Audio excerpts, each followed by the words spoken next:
Hello dear students, welcome to your online class for subject English. In English today I will discuss about your ninth chapter in your book Marigold. Okay, and the name of the chapter is The Balloon Man. It's mean गुब्बारे वाला आदमी. Balloon मतलब क्या होता है? गुब्बारा. और man मतलब क्या होता है? आदमी. तो क्या मतलब हो गया इसका? गुब्बारे वाला आदमी. ओके, ये आपकी एक पोएम है. So now I will read this poem and you all listen carefully.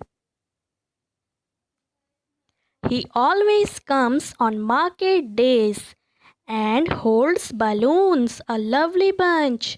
And in the market square he stays and never seems to think of lunch. He always comes on market days. ये जो गुब्बारे वाला आदमी होता है ये हमेशा जब मार्केट आता है दिन के समय पे आता है. मार्केट मीन्स बाजार. ठीक है, तो दिन के समय पर ये बाजार में आता है. And holds balloon a lovely bunch. Bunch means होता है गुच्छा. और इसने हाथों पे गुब्बारों के बहुत ही प्यारे प्यारे गुच्छे पकड़े हुए होते हैं. And in the market square he stage. और वो बाजार में आके एक किनारे पर खड़ा हो जाता है.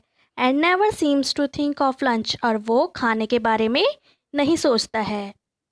They are red and purple blue and green. And when it is a sunny day the carts and people get between. You see them shining far away. और जब वो वहाँ खड़ा हो जाता है तो उसके हाथ में रेड कलर के गुब्बारे होते हैं, पर्पल कलर के होते हैं, ब्लू कलर के होते हैं और ग्रीन कलर के गुब्बारे होते हैं. और बहुत ही धूप जब हुई होती है तो जब वो आता है तो दूर से जब हम देखते हैं तो उसके जो हाथ में बलून्स होते हैं वो दूर से बहुत ही चमकदार लग रहे होते हैं. शाइनिंग मीन्स चमकदार और फार अवे मीन्स बहुत दूर. ठीक है, तो जब वो धूप में खड़ा होता है और हम दूर से देखते हैं तो उसके हाथ में जो गुब्बारे होते हैं वो बहुत ही चमकते हुए दिखाई देते हैं.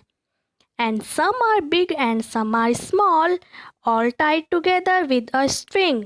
And if there is a wind at all, they tug and tug like anything. जो उसके हाथ में गुब्बारे होते हैं वो कुछ बड़े होते हैं और कुछ छोटे साइज़ के होते हैं. All tied together with a string. और उसने उन सब गुब्बारों को एक धागे से बांधा हुआ होता है.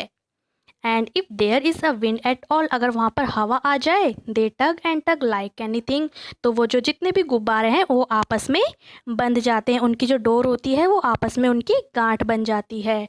टग मीन्स होता है गांठ बन जाना. Okay, some day perhaps he will let them go and we shall see them sailing high and stand and watch them from below. They would look pretty in the sky. और अगर किसी दिन ऐसा होता है कि अगर वो गुब्बारों को छोड़ दे और वो क्या होंगे फिर बहुत ही सीलिंग हाई, बहुत ही ऊंचा उड़ जाएंगे. And stand and watch them from below. और अगर हम नीचे से खड़े होकर उसको देखेंगे ऊपर दे would look pretty in the sky. वो आसमान में बहुत ही सुंदर दिखाई देंगे. ओके, सो ये थी पोयम द बैलून मैन. इसमें क्या है, इसमें एक बच्ची बोल रही है कि जो गुब्बारा वाला होता है वो दिन के समय पे मार्केट आता है और जब वो आता है तो वो बाज़ार में एक किनारे पर खड़ा हो जाता है और उसके बाद उसे खाने का भी नहीं रहता, वो खाने का भी नहीं सोचता है. उसके हाथ में रेड कलर के बैलून होते हैं, पर्पल होते हैं, ग्रीन होते हैं, ब्लू होते हैं. और उसने उन सब बैलून्स को एक डोरी के साथ बांधा हुआ होता है ना. और अगर किसी दिन वो छोड़ दे उन बैलून्स को तो वो आसमान में बहुत ही ऊंची जगह उड़ जाते हैं. और फिर हम नीचे से जब उनको खड़े होकर देखते हैं तो आसमान में वो बहुत ही सुंदर दिखाई देते हैं. ओके, सो ये थी poem. Now I will discuss about new words. सबसे फर्स्ट है इसमें बंच. बंच हम बोलते हैं किसी भी चीज़ के गुच्छे को. ठीक है, जैसे flowers bunch, balloons bunch. Okay, next है स्क्वायर. स्क्वायर है इसमें किनारा. नेक्स्ट है सनी. सनी मीन्स बहुत ही धूप वाला जो होता है. नेक्स्ट टग. टग मीन्स होता है गांठ बनना. ओके, सो ये थे इस चैप्टर के न्यू वर्ड्स. आप लोग भी न्यू वर्ड्स रीड करिए एंड पोयम भी रीड करिए. Okay, thank you. Have a great day.